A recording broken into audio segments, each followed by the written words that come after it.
found a great little stocking stuffer to mass produce for all my friends at Christmas.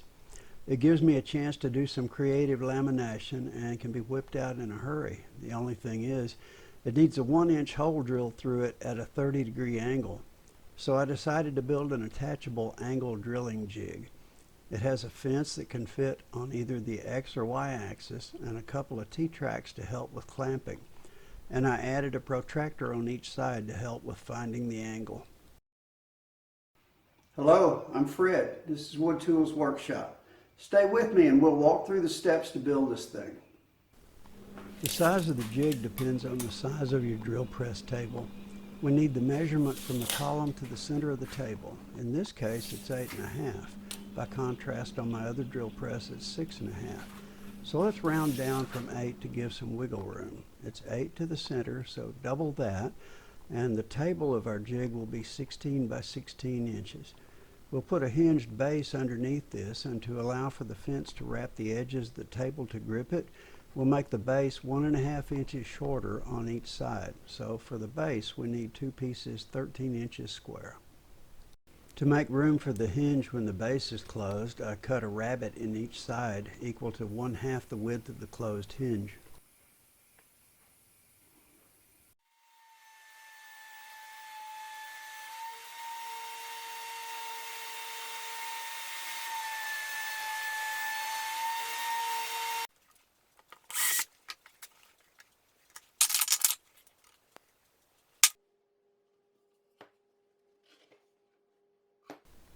I bought a 3-foot length of 1/4-inch steel rod and cut it into 2 equal sections to serve as the supports that hold the table at an angle.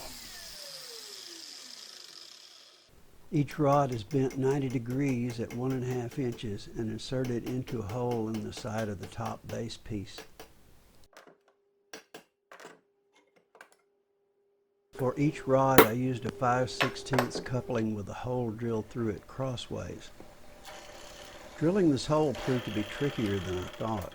After experimenting with a few ways of clamping it on the drill press, I gave up and went with a bench vise and hand drill. From a length of 5/16 threaded rod, I cut 2 pieces 2 inches long. These are glued into holes drilled in the sides of the bottom base piece, and a coupler screw onto them.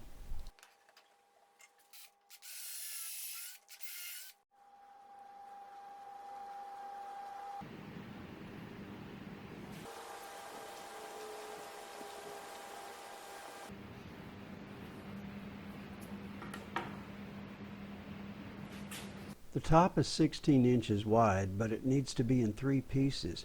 We'll make 2 sides 6 inches wide and a section in the middle 4 inches wide that can be removed and replaced after it's been drilled to smithereens. On the bottom of the base, we'll drill a hole the same size as the hole in the drill press table and 3/8 inches deep. In this, we'll glue a short piece of dowel to fit into the hole on the table. This will keep our jig centered on the table.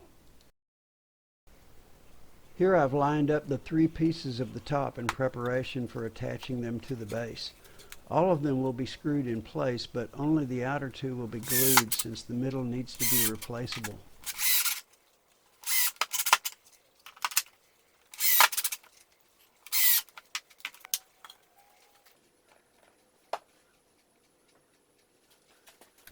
Now the rods fit through the couplers and hook into the holes in the base.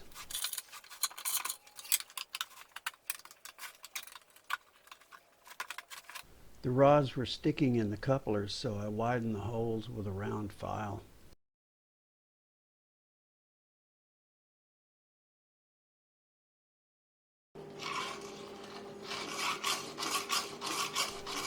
That's better. Now a couple of 5/16 threaded knobs screw into the coupler to clamp the rods and hold the apparatus in place at an angle.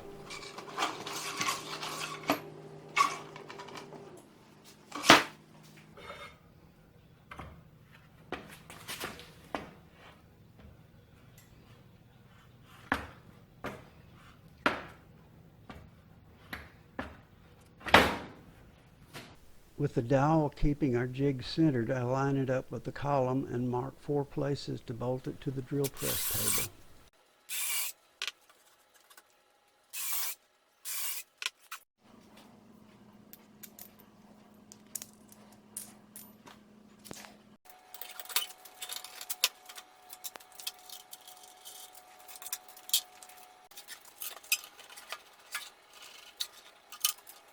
Next is the fence. It extends 2.5 inches over each end of the top, so it's 16 plus 5, 21 inches long.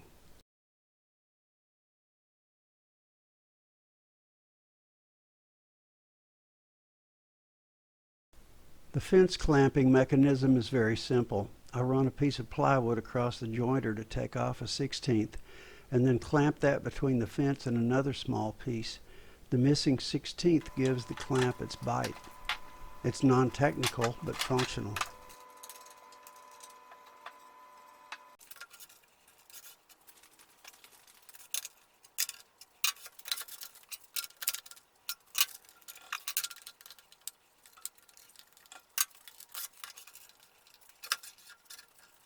At this point, I rather belatedly decided I wanted T-track on either side of center.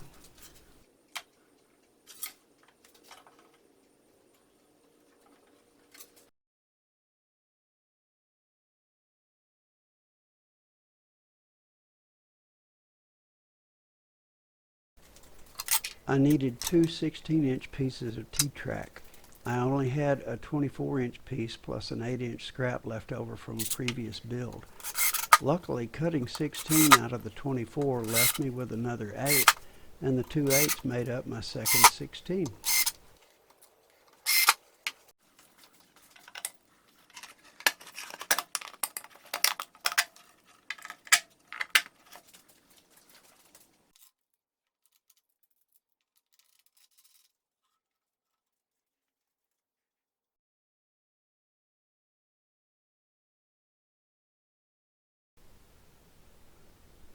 I bought a cheap protractor and cut it in half to use for measuring the angle. It's not exact, but it's better than eyeballing it, and I can get more precise if I need to.